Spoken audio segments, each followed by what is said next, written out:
Abolition. Today. We continue covering Colorado First for you tonight at 5. The state just abolished slavery. Today, Governor Hickenlooper signed a law that voters approved back in November. Up until today, Colorado's Constitution allowed slavery as a form of punishment for a crime. Amendment A removes that. Now, the group Abolish Slavery Colorado now hopes that this movement will spread. More than just winning a ballot issue in 2018. No, see, we accomplished the first steps in a much larger campaign to shake the very moral foundations of this country. More than 15 other state constitutions still allow slavery as a punishment for a crime. Last year, Senator Justin Wayne led the initiative in the Nebraska legislature to remove language from the Nebraska Constitution that allows the use of slavery and involuntary servitude as a criminal punishment. You're all done? All right. Tuesday, the people voted, and 68% of Nebraskans voted to remove the language of slavery from the Constitution. Well, Emily, now that the polls have closed and results are being tabulated, we should know in the coming hours if Utahns did make history by becoming the second state in the nation to abolish that language from its constitution. Of course, Colorado, again, being the first state when they did so back in 2018. Now, this ballot measure would repeal the exception referred to as an exception clause for criminal punishment. A yes vote will support removing this language, while a no vote opposes the removal of it. This measure does have bipartisan support, with the bill to put Amendment C on the ballot passing the legislature unanimously and has already been signed by Governor Gary Herbert. Oregon votes yes to remove slavery language from the Constitution. Measure 112 would change Article 1, Section 34 of the Constitution, which used to say there shall be neither slavery nor involuntary servitude in the state, otherwise than as a punishment for crime whereof the party shall have been duly convicted. Meaning no slavery here unless you're a prisoner, and then you could be considered a slave, since we're likely going to force you to work while in custody for, quote, slave wages. So now that part of the Constitution will say there shall be neither slavery nor involuntary servitude in this state, removing the second part of that sentence. Yesterday's election wasn't just about politicians. People also voted on ballot issues. But a big ballot measure in several states involved slavery. And I'm not talking about teaching slavery. I'm talking about actual slavery.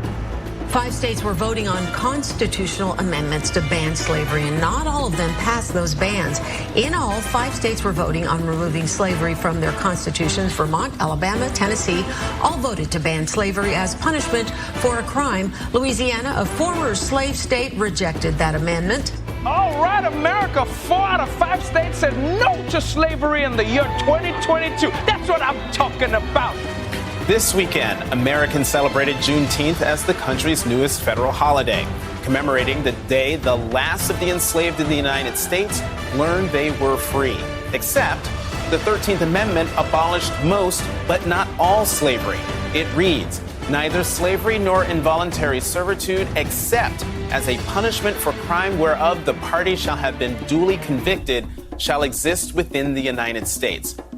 Except as punishment for a crime. That loophole allowed another form of slavery, forced prison labor, to thrive and helped create the mass incarceration crisis we have today. But my next guest is trying to change that. Joining me now is the co-sponsor of legislation to revise the 13th Amendment, Senator Jeff Merkley of Oregon. Senator Merkley, welcome back to the Sunday Show. Thank you so much, Jonathan. Good to be with you. So when I saw the announcement that you put out about trying to fix this loophole in the 13th Amendment, it sort of took me by surprise, sort of like the fact that we had Juneteenth as a federal holiday. Why were you so focused on that, and why must this loophole be closed? You know, a few years ago, I watched a documentary, the 13th, and we grow up in grade school, high school, even in college, learning that slavery ended with the Emancipation Proclamation and with the 13th Amendment. And it turns out that's just not the case. Within days of the 13th Amendment being passed, many states were passing laws that made it possible to arrest, convict, and re-enslave Black Americans. In fact, Alabama at one point produced some 75% of its revenue convicting and re-enslaving Black Americans. And these were not crimes that you and I think of as crimes. These were fake crimes. These were You changed employers without permission. You're unemployed, you're loitering, you're speaking too loudly, you didn't yield the sidewalk. These were called in retrospect, later they were called the black codes, because they were there for one reason, to arrest any black individual at the whim of the state. Of course, that terrorized people. It broke up families. It destroyed generational wealth. It created mass incarceration. And that mass incarceration reverberates even to this current day. So here we have this clause that is a source of huge systemic racism right in the middle of our Constitution, and it needs to come out. It needs to come out. It needs to come out.